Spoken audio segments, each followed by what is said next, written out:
Hello friend, this is Jayma and today I'm going to be scrapbooking some photos that are definitely necessary to scrapbook. They tell the story, but they're not my favorite photos. Do you have those? The ones where you look at maybe an old house, in this case, this couch that I hated, and I have no makeup and look so tired as a new mom. I hate my cupboards back there that I ended up painting, but this was real life, and this is, I didn't like that red wall. It always looks terrible in photos.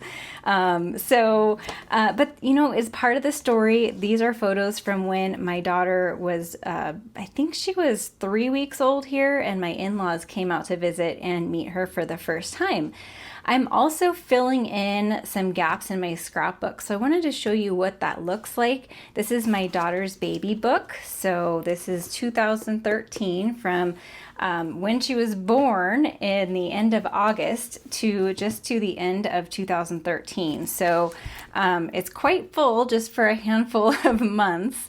But I basically started with a fresh album when she was born, and then I started doing things chronologically by year. So then I started over with 2014, and I have a whole 2014, a whole 2015, and so on. So I thought I'd give you a little peek in here. I still have not added a photo to the cover page. Actually, one of my team leaders, Cindy Jackson, has challenged us to put photos on naked layouts.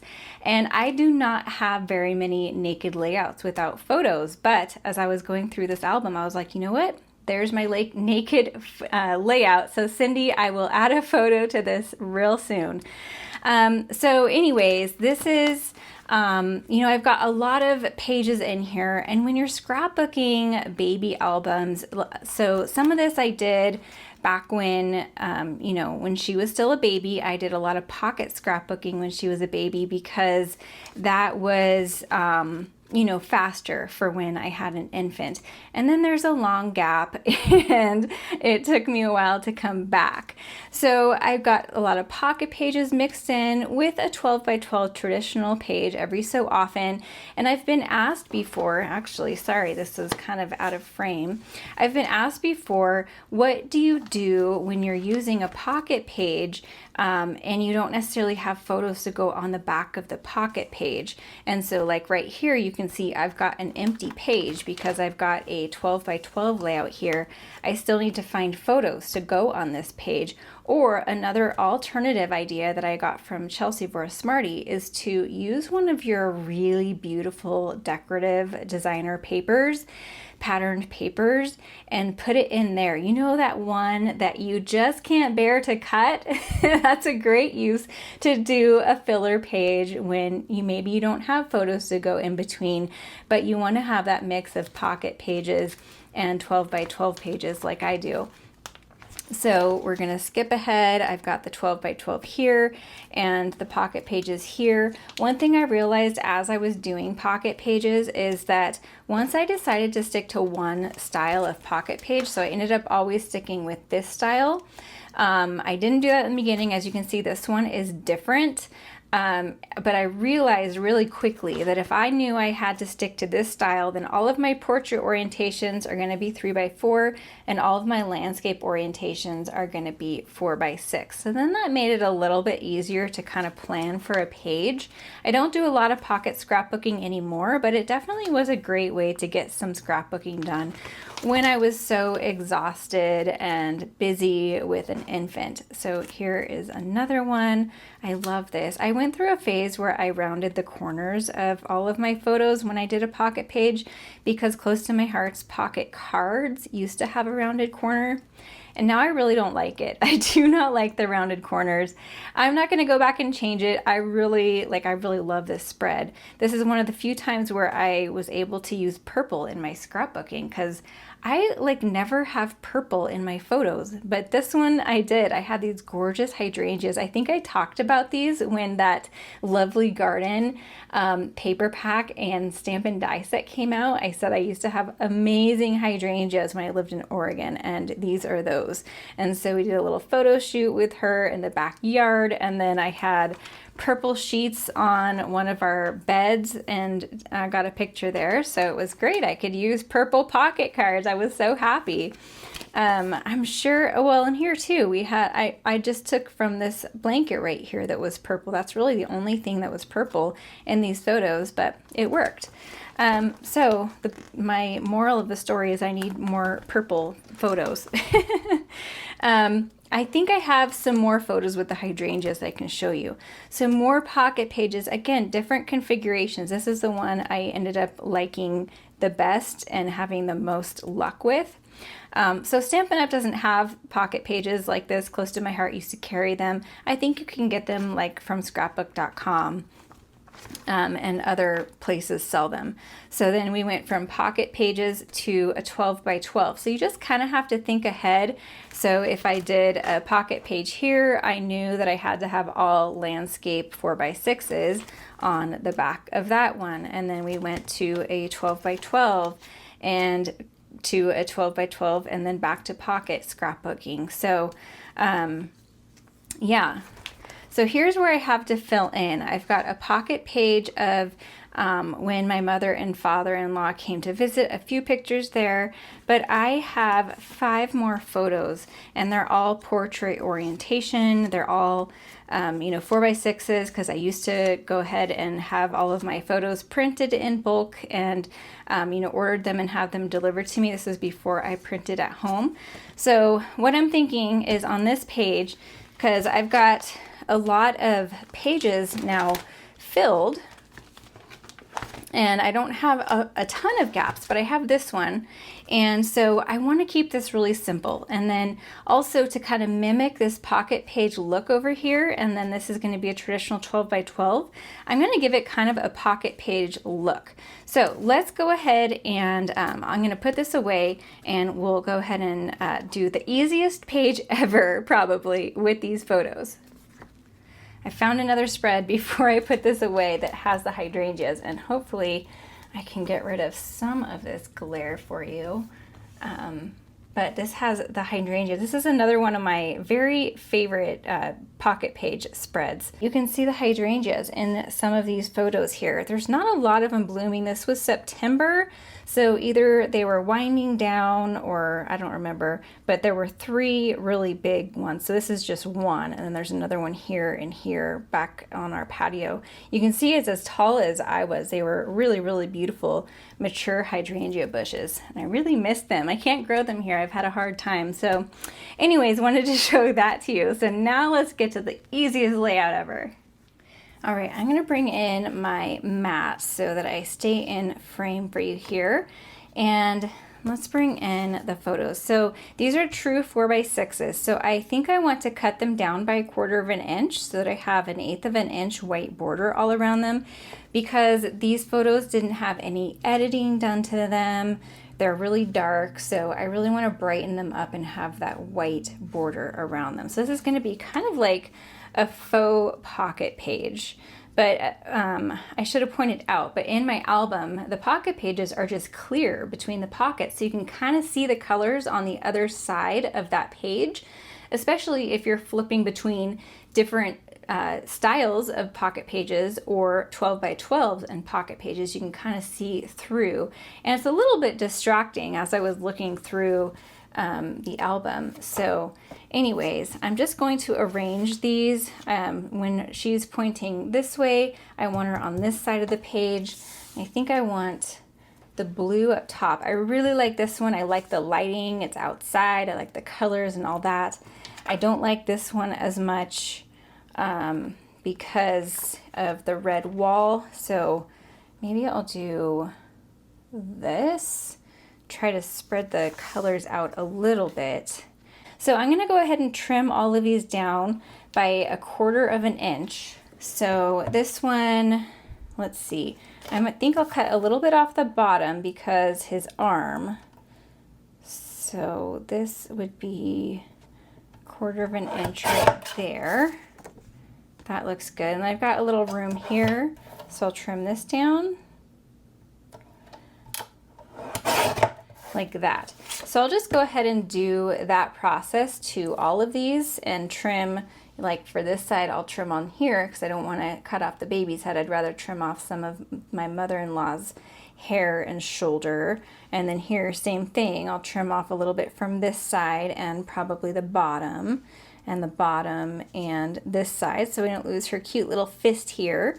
And then, yeah, probably from this side and the bottom.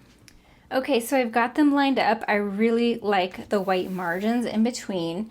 So here's this one, and like I mentioned, you can see through the, you know, the clear pockets to the other side, so it's a little bit distracting. So I think I'll like this side a little better. But I do want to add another pocket here. This one is just the back of this one, and so it doesn't really go with what's on this page. And since this is going to be, since they'll be next to each other in my scrapbook, I want them to kind of go together. So I pulled out some pocket cards. This is the Remember This Moment. So I'm thinking I'll have a pocket card here to kind of be my title, and then I'll add a pocket card here. And so I want them to kind of have the same look and feel, just so it feels a little bit cohesive.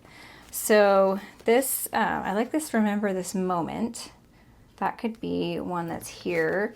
Or maybe I layer it on top of a larger card here. I like that it has the yellow, it ties in with my mother-in-law's sweater, and it's got the pink, because obviously we've got tons of pink in here. So that one works nicely. And these are all two-sided. Here is, now this one looks pretty good. That could go here. It's got pink, and it's got, I've got on a corally orange here. There's some oranges. It even picks up a little bit on the red here. So that could work. I think the red is too dark. Plus I don't want to bring out the red like of this red wall. I think now with all of these other pictures together, this red here just kind of blends into the background and you don't notice it so much now that it's on the crisp white and we have it with all of the other photos together. It's the little things that matter. That's cute, but I don't think that this card really matches. We've got different color of blue here. And then we've got green. I don't like how it brings this out with the green.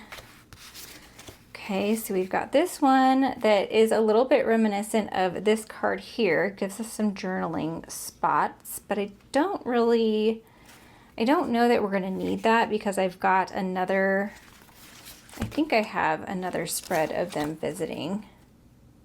If not, I can probably add a little bit of journaling under here. Now this, I think that's a little bit too much yellow. I do like the pink in it though. It's too much yellow though. And then the green, again, makes this look green and it's actually beige and I really don't like that couch, so I don't want to make it stand out. And yeah, okay, so let's move to the 4x6 cards. So I'm thinking this could go here and then I could layer something behind this one. I do that a lot in card making. If I use pocket cards for card making, I'll, you know, cut this down to 5 1/4 by 4 and then just layer a card on there. This one, obviously, that's not going to look great with this pocket card here. So there's quite a few of each of these. They're really fun to make cards with though too. Okay, so that's all that one. This one, I think that that's too much. I don't like the blue. That one's going the wrong way. This one, well, I don't like this on top of here, but that brings out the yellow and the corals. It also brings out this beige that I don't want to highlight though. So now here's yellow. We have each other. When we have each other, we have everything. But I could just layer that on top and have that as my background. And of course, I'd still have to cut this down a little bit. That could work. I feel like it's a little bit too much yellow again. Let me see what other pocket cards I have. I also have this Thoughtful Journey, and I actually have used some of these to make cards. So I just want to look at these 4x6 ones to see if any of them are gonna work. Now this one, so there's no blue in this card, but I think if I gave this a little bit of a border, this blue looks better with the blues that are in their shirts. And he's got blue on over here as well. I like it. I like the way that it's complementing the photos. I think maybe I need to either pop this up or back this card with another color, maybe that coral color or something, just to make it pop a little bit more on this background.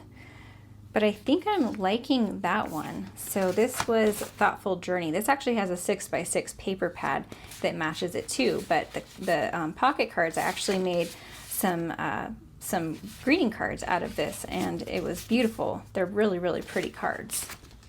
I've decided that I'm just going to ink around the edges with the Night of Navy ink pad to make it pop rather than backing it with something. I didn't want to back it with this orangey color because I think that would bring out this wall that I don't want to bring out and the orangey cabinets that I don't want to bring out. So I'm going to very gently, because if you do it too hard you could damage these foam pads. I'm going to very gently drag the card over my ink pad. Alternatively, you could use a foam blending tool to add ink, but sometimes I like to just do it direct. You have to be careful. Sometimes it can go a little bit more in and add a little more ink than you want. So start with less and then you can always add more. And then it does take a moment to dry. So just set it aside, not right on your paper, and let it dry. While I'm at it, I think I'm going to do the same thing to this one. While I let those dry, the T-square ruler is going to be your best friend for this to make sure you have everything lined up. So I just want to make sure, I'm going to eyeball it first, and then I'll use that to really line it up. So we've got a fair amount of space between each one. Okay, I've got everything down. I had this part glued down and thought I was recording, but I didn't turn on the camera, so I just wanted to lift this up and show you.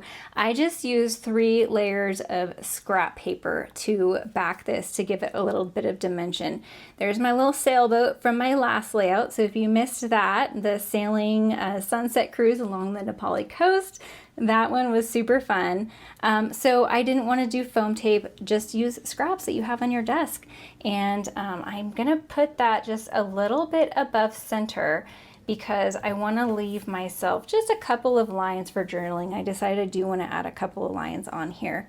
So here we go, all finished. Was that not the most simple layout ever? Here is next to its companion page.